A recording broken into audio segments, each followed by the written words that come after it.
Give me hair down to there and let the sun shine in. This isn't the age of Aquarius. This is the aftershave. Listen, no one went home. No. Who should have gone home, girl? Ooh. A 5, 6, 7, 8! All right, that's it.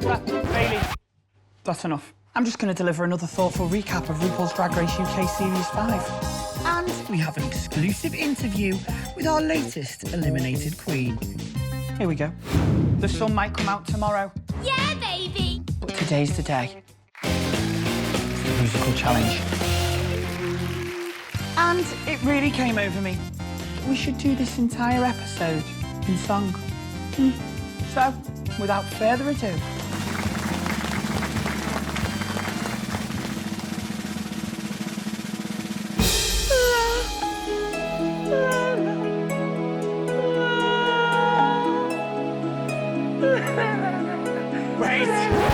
Wait, I didn't realise that this dame would be tone deaf. And a true performer knows when to pivot, so piss off.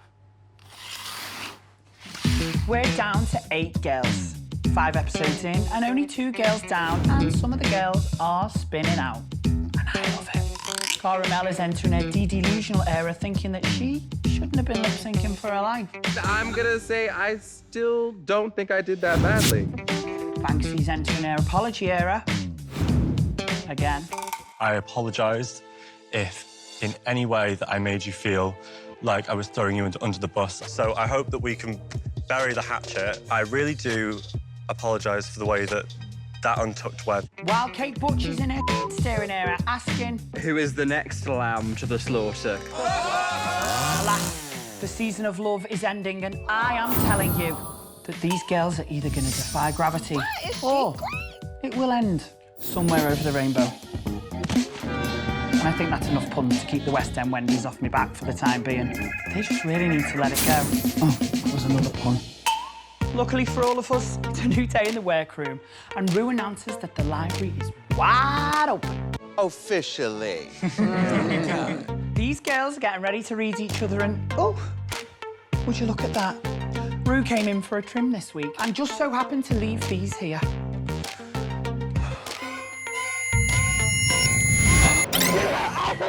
It's Benji. What? That's bad. Just like my suck it, bitch. This is like patent officially. I don't want to see any H&M. Teleport us to Mars. I have never seen such horrors. So let's go to the gag of the week while I collect myself.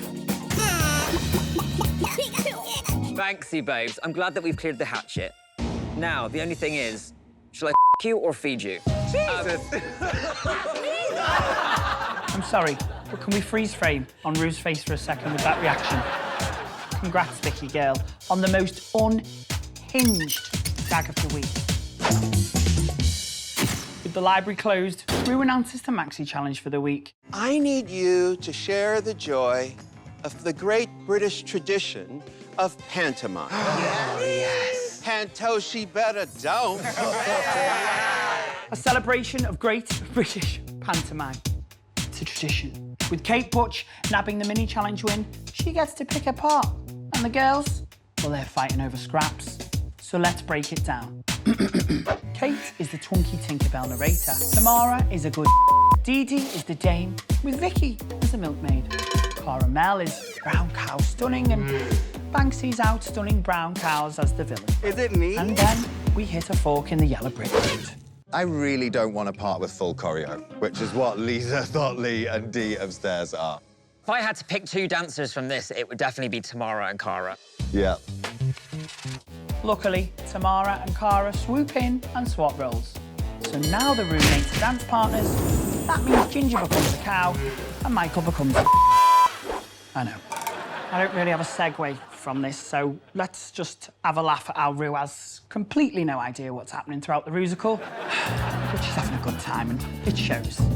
So, without further ado, let me break it down and tell you what was going on in that musical. Twinkerbell is setting the stage when gets stolen. A muffin top is a bit of a soggy bottom and the milkmaid's on the prowl. The girls from stairs step up their game and this isn't Ginger's first time in the back of a cow. Honestly. The child napper gets his 15 minutes of fame before he goes bang, bang. And before you know it, it's time for the runway shout-out. The runway shout-out! Mirror, mirror on the wall, let's set the clock and have a ball. At first, Cara. Break her soul. Delicious. Off with her head. Vicky. Toaster. Banksy. Foiled. Again. Tamara. Fembot. Kate. Phantom of the Opera. Ginger. Worm. Michael. Stick a pin in her. She's stunning. Cara and Tamara are both safe and head back to Untucked. After Ginger nabs her second repeater badge, it's clear that Banksy and Dee Delicious will be lip-syncing for their lives. Oh, and it's a good one. I Dreamed a Dream by Subo. I just love a good park and bark. And these two deliver the theatrics. But sadly, we say goodbye to Banksy. Oh, rats! Don't fret. I'm bringing you a one-on-one sit-down, a chat with the queen of street art. This is Banksy.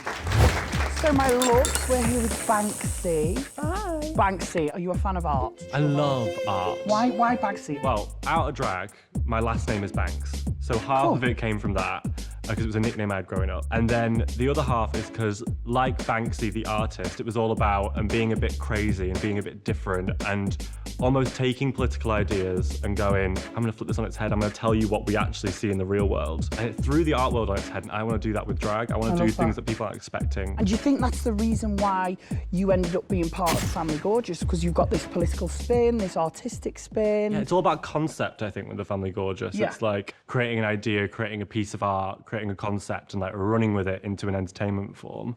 And then for me, I think I did that, but I think I do it more in a sort of visual fashion sense. Very visual, very stunning. As the camera clocked the feathers.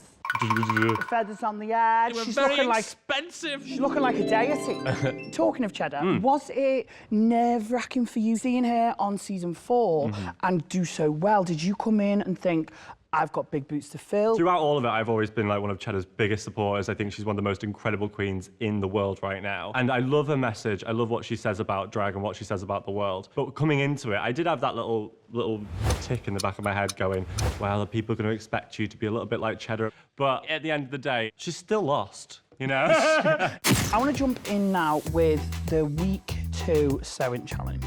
Talk me through your process and what you felt at the end of it. When I went into that challenge, I knew that I wanted it to be sleek because they said couture as the thing. They were like, pet shop couture, Look at that furry muff. which is different from pet shop costume. Rue actually said your look was incredible. So well finished, and it was so original. I could see something like that on a Paris runway. She never said that about me. How did it feel? Incredible. Incredible. I can see Hashtag the merch. incredible. I can see the merch. I'm seeing it in my head. Let's move on to week 3. Oh God, week 3. Why, oh God? Tell me why, oh God.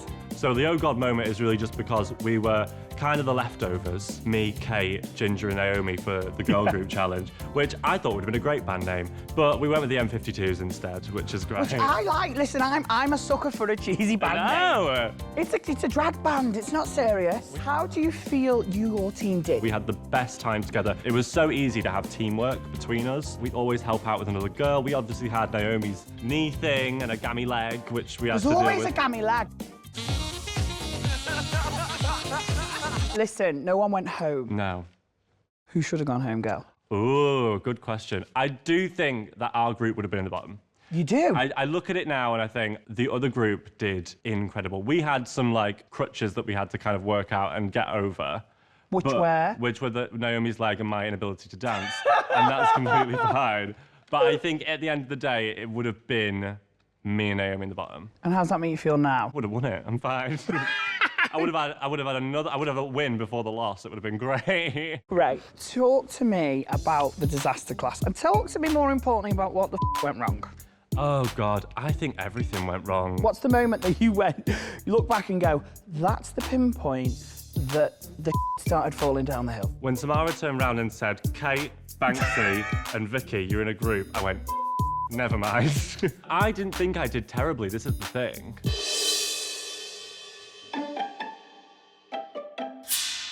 That's the delusion we need I as drag know, queens. and I'm That's okay with delusion, that. guys, and that's what makes This a RuPaul. happened. Yeah, absolute insanity. You know when you've got one joke, like just you've done all 20 of your jokes perfect, and then Yeah. you one, and then you're like, well, that's thrown me Trips you up. completely. Exactly. Then it became like in my head, I was going, oh my god, which direction? Who am I going with? I've been thrown off. I can't think And where you I'm going. stood there in front of people you've watched for years. Yeah. The cameras are on, the lights are on. It's an alien environment. I totally get it. Let's take a deep breath. And out again. Hold my hand. Come touch on, me. do it. Pass me the sanitizer. The smell, God. And listen, talk to me about Untucked before the off and leave. Which, by the way, I love. Off. Oh my God. Do you think this is going to live on? I don't think it'll live Or on. are you strong enough girls, you've nipped it in the bud and you're moving on?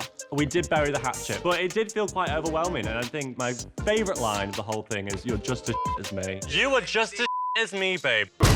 I think that's going to live on forever. It's I've been saying it iconic. all week. I know, you're just as me. It's, yeah. But then the famous off, you, off, walking out. You can have a conversation, off.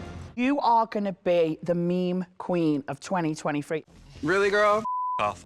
Now, I'm a campo queen and I love a musical. And I love a rusical. Talk to me about the rusical. You were a villain. I wanted to do something where they go, oh, she's not just pretty all the time. Good. She can be character and silly and stupid. And that got you in the bottom against Dee Dee. Delicious. Banksy. I'm sorry, my dears, but you are up for elimination. So you're in the bottom. Yeah. Can't relate, sorry. You know you're about to lip sync to a high energy. Oh, wait, no, it's Susan Boyle, I Dreamed a Dream. You could see in your face you wanted to stay. What's going through your mind as she says, sashay away? It was the weirdest thing. I literally felt like an overwhelming calm. I was like, I feel like I've made my mark and I'm okay going. I feel so proud of myself. I actually wanted this for so many years. Yeah. And then to be here, to do it, and to be honest, to go home at a point where I didn't do anything wrong, I didn't screw up, people were better in that moment. And I think that I'm proud of myself. You've come in from the get-go with a brand, with a look, with a personality. You know who you are. And I think you're going to leave a great mark on the world of drag. Listen, you've been wonderful. You've been iconic. I know your dreams are coming. So thank you for being an amazing Ru girl. You're a legend. You're just as me. Your future is as tall as you are, Banksy. That was award-winning journalism, Danny. Well done. And the curtain comes down on another episode of RuPaul's Drag Race UK. And the sun will come out tomorrow. Or next week, let's pray. I'm Danny Beard, and this is The Aftershave.